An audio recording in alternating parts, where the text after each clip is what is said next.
Task ವಿಚಾರ ಆಗಿರ್ಬೋದು ಅಥವಾ ಏನೋ ಒಂದು ವಿಚಾರಕ್ಕಾಗಿರ್ಬೋದು ಅಲ್ಲಿ ಒಂದಷ್ಟು ಸರ್ವೇ ಸಾಮಾನ್ಯ ಜಗಳ ಆಗುವಂಥದ್ದು. ಇಲ್ಲಿ ಮನೆಯಲ್ಲಾದ್ರೆ ಜಗಳ ಆದ್ರೆ ಸೊ ಫ್ಯಾಮಿಲಿ ಮೆಂಬರ್ಸ್ ಎಲ್ಲ ಒಂದಾಗ್ತೀವಿ, ಸೊ ಅಲ್ಲಿ ಯಾರು ಇರೋದಿಲ್ಲ. ಸೊ ಅಂತ ಟೈಮಲ್ಲಿ ನೀವು ಮನೆಯಿಂದ ನೋಡ್ತಿರ್ತೀರ ಅಥವಾ ನಿಮ್ಮ ಫ್ಯಾಮಿಲಿ ಮೆಂಬರ್ಸ್ ಆಗಿರ್ಬೋದು, ಅವ್ರ ಅಪ್ಪ ಅಮ್ಮ ನಿಮ್ಮ ಅಪ್ಪ ಅಮ್ಮ ಎಲ್ಲ ನೋಡ್ತಿರ್ಬೇಕಾದ್ರೆ ಸೊ ಯಾರಾದ್ರು ಫೋನ್ ಮಾಡಿ ಏನಕ್ಕೆ ಬೇಕಿತ್ತು ಬಿಗ್ ಬಾಸ್, ಅಲ್ಲೆಲ್ಲ ಹೋಗಿ ಅಷ್ಟೊಂದು ಕಷ್ಟ ಪಡ್ತಿದ್ದಾರೆ, ಅವ್ರು ಯಾರ್ಯಾರ ಹತ್ರನೋ ಏನೇನೋ ಮಾತುಗಳು ಅನ್ಸ್ಕೊಂತಿದ್ದಾರೆ, ಆತರ ಯಾರಾದ್ರೂ ಹೇಳಿದಾರ ನಿಮ್ಗೆ ಅಂತ?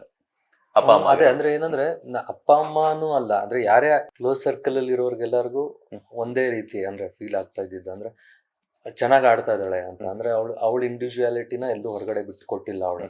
ಅಂದ್ರೆ ಯಾವುದೇ ಅಂತ ಟೈಮ್ ಬಂದ್ರು ನಾನು ಇರೋದು ಹೀಗೆ, ನಾನು ಹಿಂಗೆ ಅಂತ. ಅದೇಗೇನ್ ಬಿಗಿನಿಂಗ್ ಇಂದನೂ ತಗೊಂಡ್ರು, ಅಂದ್ರೆ ಮುಖವಾಡ ಅಂತೆಲ್ಲ ಬಂತು, ಅಲ್ಲಿಂದ ತಗೊಂಡವರು ಅಲ್ಲಿರೋರು ಎಲ್ಲರೂ ಅಕ್ಸೆಪ್ಟ್ ಮಾಡಿದ್ದೇನಂದ್ರೆ ನೀನ್ ಒಳ್ಳೆ ಹ್ಯೂಮನ್ ಬೀಯಿಂಗ್ ಅನ್ನುವಂಥದ್ದು. ಸೊ ಒಳ್ಳೆ ಹ್ಯೂಮನ್ ಬೀಯಿಂಗ್ ಅಂತ ಹೇಳೋದನ್ನು ತುಂಬಾ ಕಷ್ಟ. ಅಂದ್ರೆ ಆ ಸಿಚುಯೇಷನ್ ಅಲ್ಲಿ ನಾನು ಹೇಳಿದ್ನಲ್ಲ, ಅಂದ್ರೆ ಆ ಇದ್ರಲ್ಲಿ ಈಸಿಯಾಗಿ ಬಿಟ್ಕೊಡಲ್ಲ ಯಾರು.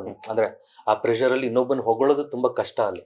ಸೊ ನಿನ್ನ ಒಳ್ಳೆ ಹ್ಯೂಮನ್ ಬೀಯಿಂಗ್ ಅಂತ ಹೇಳ್ತಾ ಇದಾರಂದ್ರೆ ಅದ್ ಮನ್ಸಾರೆ ಹೇಳಿರ್ತಾರಲ್ಲಿ, ಸೊ ತಲೆಯಿಂದ ಹೇಳಿರಲ್ಲ.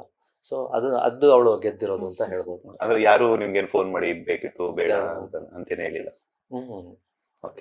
ಅದು ಅವಳು ಕಾಲ್ ಅಲ್ಲ, ಯಾರು ಏನ್ ಹೇಳಿದ್ರು ಹಂಗೆ. ಓಕೆ, ಈ ತರ ಸ್ಯಾಡ್ ಮೂಮೆಂಟ್ ಅಂತ ಏನಾದ್ರು ಇದೆಯಾ ಬಿಗ್ ಬಾಸ್ ಅಲ್ಲಿ ನೀವು ನೋಡ್ತಿರ್ಬೇಕಾದ್ರೆ? ಇದು ಬೇಜಾರಾಗಿದ್ದುಂಟು ಯಾವತ್ತಾದ್ರೂ? ಬೇಜಾರು ಯಾವ್ದಾದ್ರು ಒಂದು ಎಪಿಸೋಡ್ ನ ನೋಡಿದಾಗ ಅಥವಾ ಅವ್ರ ನೆನಪಾಗಿ ಮಿಸ್ ಮಾಡ್ಕೊಂತಿದ್ದಾಗ? ಅದೇ ನೆನಪು ಯಾವಾಗ್ಲೂ ಆಗ್ತಾ ಇದ್ಲಲ್ಲ, ಸೊ ಜಾಸ್ತಿ ಬೇಜಾರು ಅಂತ ಏನಾಗಿಲ್ಲ, ಅಂದ್ರೆ ಆ ಒಂದು ಫ್ಲೋ ಇತ್ತು. ಓಕೆ, ಈಗ ಒಂದು ಗೌತಮಿ ಅವ್ರಿಗೆ ಏನಾದ್ರು ಡಿಫ್ರೆಂಟ್ ಆಗಿ ಪ್ರಪೋಸ್ ಮಾಡೋದಾದ್ರೆ ನಮ್ಮ ಬಾಸ್ ಟಿವಿ ವೀಕ್ಷಕರ ಮುಂದೆ ಯಾವ ರೀತಿ ಪ್ರಪೋಸ್ ಮಾಡ್ತೀವಿ? ಅಂದ್ರೆ ಡಿಫ್ರೆಂಟ್ ಆಗಿ ಏನ್ ಮಾಡಕ್ಕೆ ಇಲ್ಲಿ ಕೂತ್ಕೊಂಡು ಅಂದ್ರೆ ನಾನು ಅಡ್ಡ ಇದ್ದೀನಿ ಅಂತನಾ? ಮಧ್ಯದಲ್ಲಿ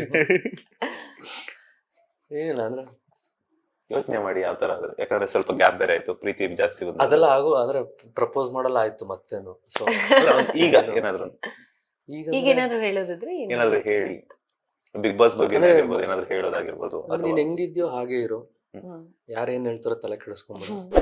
ಸೊ ಯಾರೇನ್ ಹೇಳಿದ್ರು ಮ್ಯಾಟರ್ ಆಗಲ್ಲ, ಅವ್ರು ಹೇಳ್ತಾ ಇರ್ತಾರೆ, ನಾವು ಕೇಳಿಸ್ಕೊಳ್ತಾ ಇರ್ಬೇಕು. ಸೊ ನೀನ್ ಹೆಂಗಿದ್ಯೋ ಹಂಗಿರೋದಕ್ಕೆ ನಂಗೆ ಇಷ್ಟ ಆಗೋದು. ಸೊ ನಾನು ಹಂಗೆ ಇರ್ತೀನಿ ಅಷ್ಟೇ. ಐ ಲವ್ ಯು ಅಂತ ಹೇಳಿ ಸರ್ ಈಗ ಅಲ್ಲ, ಇದಿಷ್ಟು ವರ್ಡಲ್ಲೂ ಅದೇ ಐ ಲವ್ ಯು ಅಂತಾನೆ ಇತ್ತು. ನಿಮ್ಮ ಗಂಡ ಹೆಂಡತಿ ಕೋಡ್ ವರ್ಡ್ಸ್ ನನ್ಗೆ ಅರ್ಥ ಆಗಿದೆ. ಲೇಟೆಸ್ಟ್ ಹಾಗೂ ಇಂಟ್ರೆಸ್ಟಿಂಗ್ ಸುದ್ದಿಗಳಿಗಾಗಿ ಬಾಸ್ ಟಿವಿ ಕನ್ನಡ ಚಾನೆಲ್ನ ಸಬ್ಸ್ಕ್ರೈಬ್ ಮಾಡಿ, ಹಾಗೆಯೇ ಬೆಲ್ ಐಕಾನ್ ಪ್ರೆಸ್ ಮಾಡಿ. ಇದರ ಜೊತೆಗೆ ಫೇಸ್ಬುಕ್, ಇನ್ಸ್ಟಾಗ್ರಾಮ್, ಎಕ್ಸ್ ನಲ್ಲೂ ಮಿಸ್ ಮಾಡದೆ ಫಾಲೋ ಮಾಡಿ.